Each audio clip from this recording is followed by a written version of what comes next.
Good morning students. In this video I am discussing the numerical on properties of charges. First is calculate the number of electrons which should be removed from a conductor so that it acquires a positive charge of 3.5 nano coulomb. Right student, तो अब आपको क्या निकालना है? n charge कितना given है? 3.5 nano coulomb. And what is the charge on electron? 1.6 into 10 raised to the power minus 19 coulomb. So Q equal to N into E.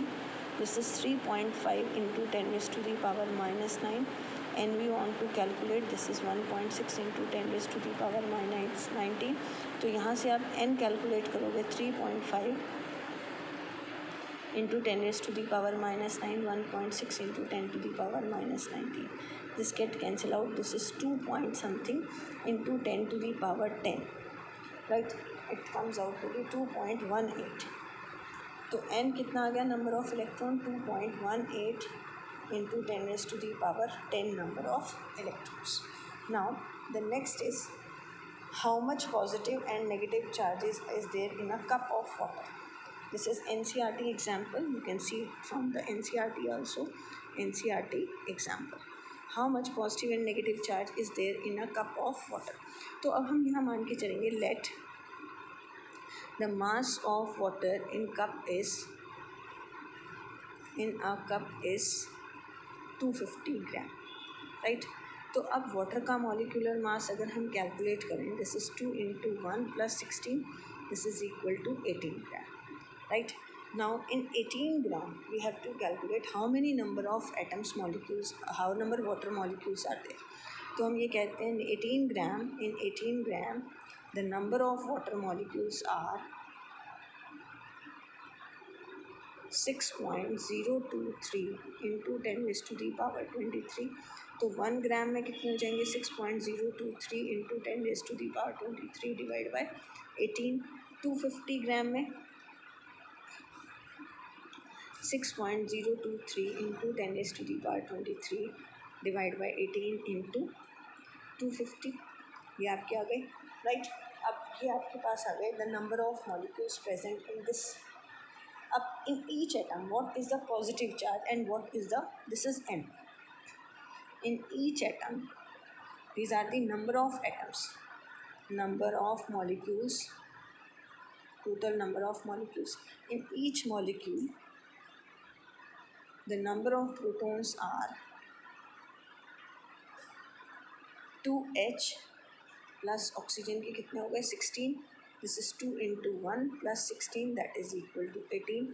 Right, और number of electrons भी कितने होंगे? This is also 18. तो positive charge कितना हो जाएगा? Positive charge is number of proton 18 in one molecule.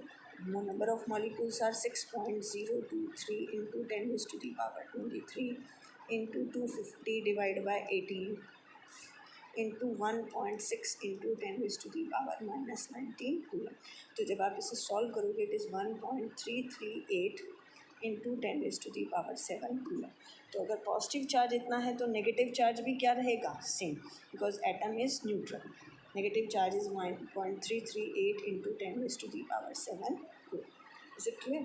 Now the next question is, if a body gives out 10 raised to the power 9 electrons every 1 second, how much time is required to get a total charge of 1 coulomb from it? तो आप पहले 1 coulomb में number of electron find out करेंगे. In 1 coulomb the number of electrons are, हमने अभी पहले किया था 6 into 10 raised to the power 18. In 1 coulomb the number of electrons are this. तो अब कितने नंबर ऑफ इलेक्ट्रॉन ट्रांसफ़र हो रहे हैं आपके? 10 raised to the power 9 electrons are transferred in 1 second. तो 1 electron unitary method 1 divide by 10 to the power 9 और 6 into 10 to the power 18 कितने में होंगे? Divide by 10 raised to the power 9, तो कितना आ जाएगा? 6 into 10 raised to the power 9 seconds. In this much time the number of electron get transferred. Right, next question is, a metal sphere has a charge of this minus 6.5 microcoulomb. अब इसमें से कितने number of electrons? when 5 into 10 raised to the power 13 electrons are removed from the sphere, इसमें से remove कर दिए, what would be the net charge? जब आपने इसमें से कितने चार्ज रिमूव किए, नंबर ऑफ इलेक्ट्रॉन्स रिमूव्ड कितना आ गया 5 इंटू 10⁻13, तो इसके ऊपर कौन सा चार्ज आएगा इलेक्ट्रॉन रिमूव करने के बाद? Positive. So the charge is 5 into 10⁻13 into 1.6 into 10⁻−19, तो ये हो गया 8 into this is 10⁻−6 coulomb, right, this is equal to 8 micro coulomb.